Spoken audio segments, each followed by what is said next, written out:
Je suis Moussa Diawara, votre fidèle serviteur de l'émission Rétrospective. Un seul grand titre aujourd'hui, situation de crise au Congo-Kinshasa, où le rétrospective d'aujourd'hui va aller en profondeur pour parler de cette situation qui continue de faire parler d'elle-même au Congo-Kinshasa. Rétrospective se propose aujourd'hui de vous donner des détails beaucoup plus précisément de l'actuelle situation qui prévaut au Congo-Kinshasa. Nous allons commencer par l'opposant, M. Moïse Katumbi. M. Moïse Katumbi, qui était du côté du parti au pouvoir, parti présidentiel, qui a changé de camp et qui est devenu le numéro 1 des opposants aujourd'hui au Congo-Kinshasa. Ce Moïse Katumbi a été inculpé par la Cour pour atteinte à la sûreté de l'État. Atteinte à la sûreté de l'État, Moïse Katumbi est accusé d'avoir recruté des mercenaires pour sa propre sécurité, ce qui a fait que l'État zaïrois a appelé Moïse Katumbi à la justice pour venir donner des explications. Et après avoir été entendu par la justice de Kinshasa, Moïse Katumbi a été inculpé d'atteinte à la sûreté de l'État.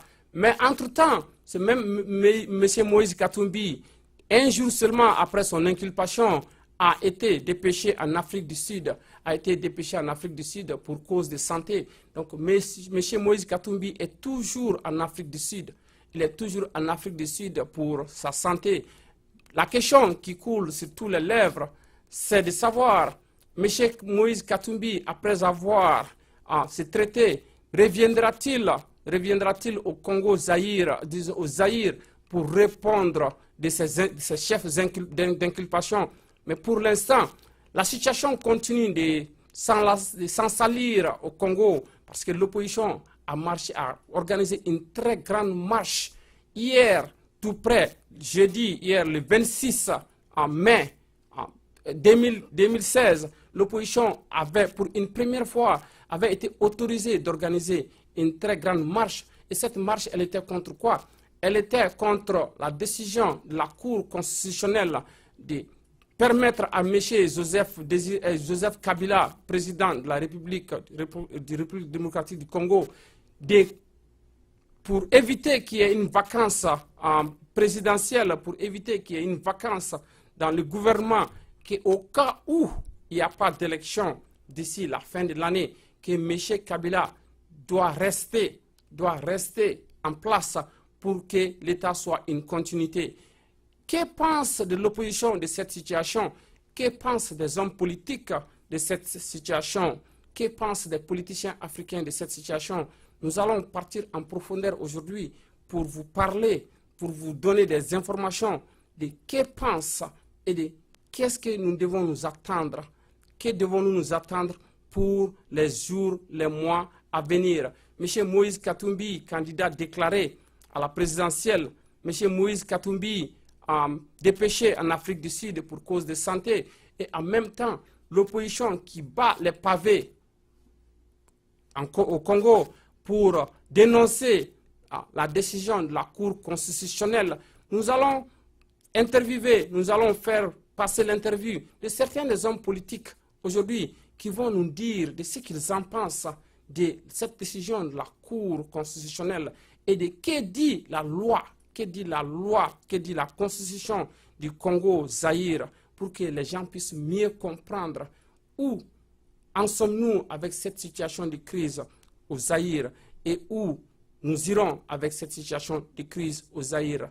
Donc, avant d'aller au fond du sujet, nous allons tout de suite à partir pour vous faire passer cet élément qui va permettre aux Zaïrois de se prononcer de ce qu'ils en pensent de cette décision de la Cour constitutionnelle, et de ceux qui sont pour cette décision et de ceux qui sont contre cette décision de la Cour constitutionnelle. Donc si la régie elle est prête, nous allons partir pour regarder ça. Au pouvoir si l'élection n'a pas lieu. Je crois que c'est dans la Constitution. Donc ça ne vient de personne d'autre, ni de l'opposition, ni de la majorité, mais c'est consensuel, c'est déjà dans la Constitution. Donc si on pouvait aussi respecter ça, ça ne pouvait que peut-être calmer la situation dans le pays. C'est le président du Sénat qui doit momentanément remplacer le président de la République. Alors, si la Cour constitutionnelle a décidé, c'est qu'elle s'est décidée, en tout cas moi je n'ai pas vraiment un avis favorable par rapport à ça.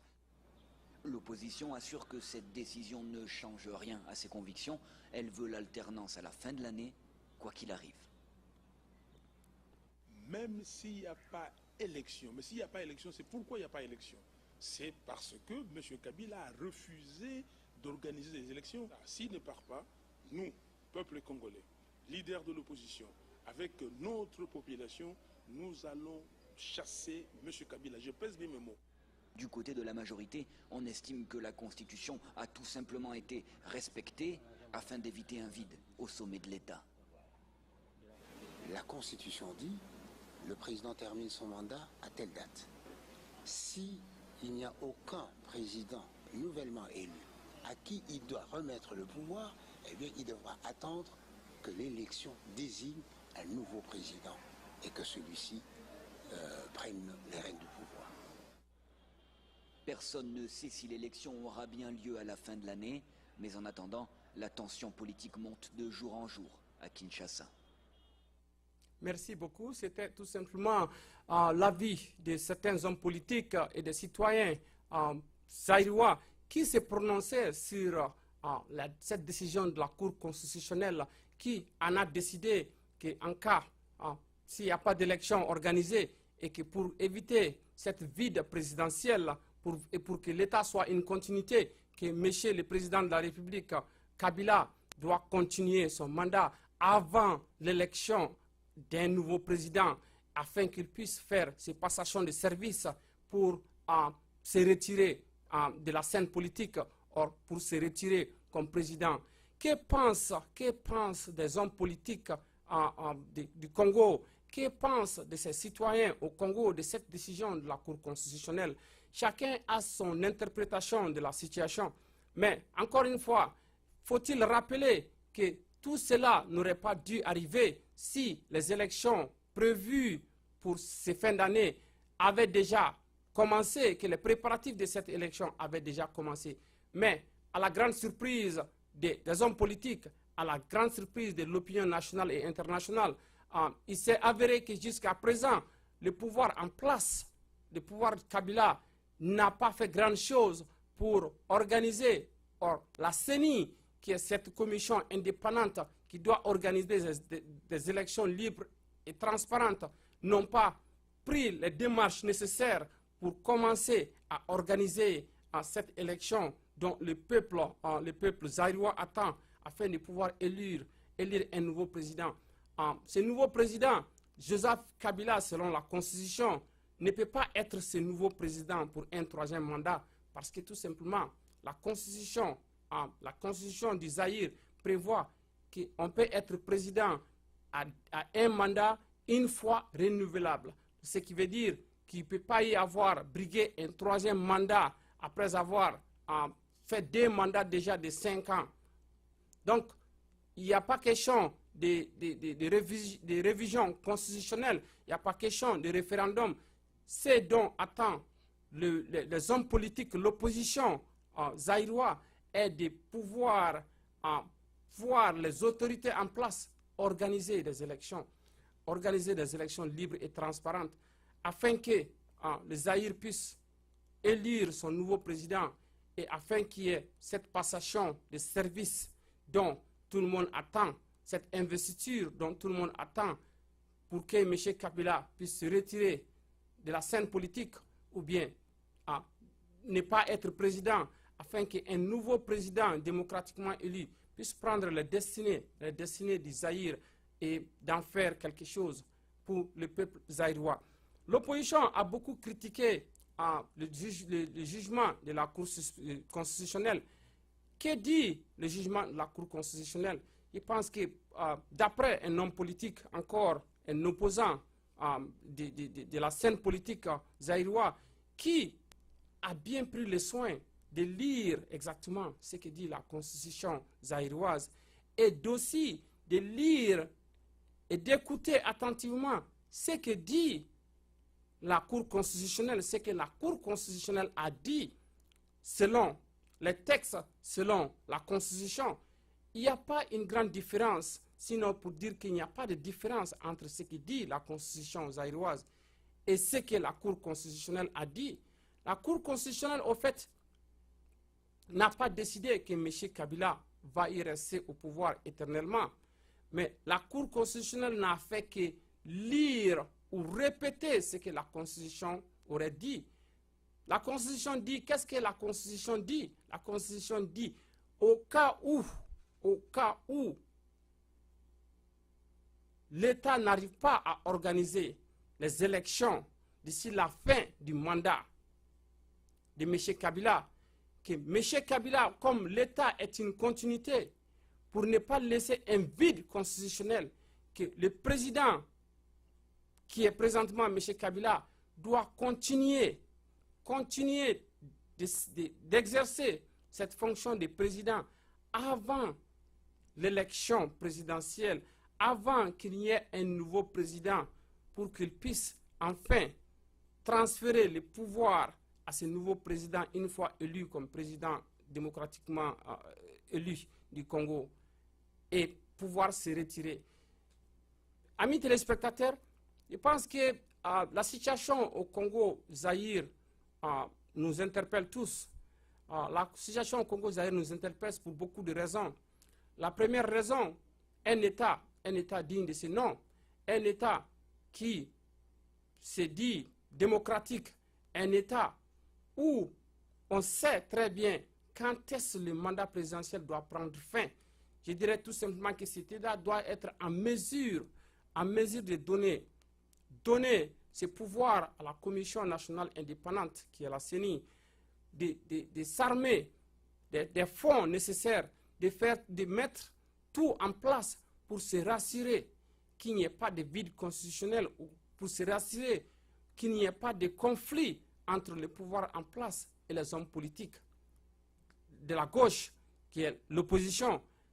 En faisant quoi? Tout simplement en s'assurant que les élections sont organisées comme ça se doit, tout simplement en s'assurant que ceux qui ont l'âge de voter sont recensés, en s'assurant tout simplement la distribution des cartes électorales, en s'assurant tout simplement que les urnes sont en place et en s'assurant à définir cette date que tous les acteurs politiques zaïrois doivent connaître, quand est-ce ces élections présidentielles auront lieu, quand est-ce ces élections présidentielles prendront place, et afin de pouvoir donner cette chance à tous ceux et celles qui sont ambitieuses ou qui ont cette envie de briguer la magistrature suprême, de déposer leur candidature, et que ces candidatures aussi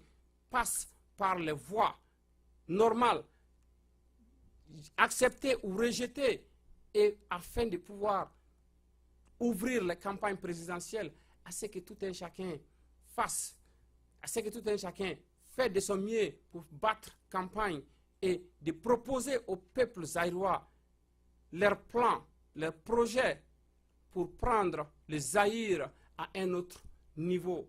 Mais malheureusement, ce que nous assistons que cela n'a pas été le cas au Congo-Zaïre. Cela n'a pas été le cas en RDC.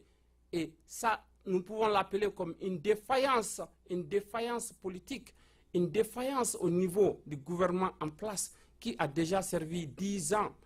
Un gouvernement qui a servi 10 ans pour son peuple doit être en mesure d'organiser des élections, si la foi y est, d'organiser des élections, mais des élections libres et transparentes, et pouvoir transférer ce pouvoir à un président, à un nouveau président démocratiquement élu, et se mettre à côté pour que l'État, comme on l'a si bien dit, l'État est une continuité, pour que cette continuité-là, que nous la voyons, que cette continuité-là, le peuple du RDC, le peuple zaïrois, qui a autant souffert de beaucoup de guerres civiles, qui continue d'en souffrir, puisse enfin tourner une page et se tourner encore vers l'avenir, un avenir qui le peuple zaïrois en a vraiment besoin, un avenir qui pourrait être radieux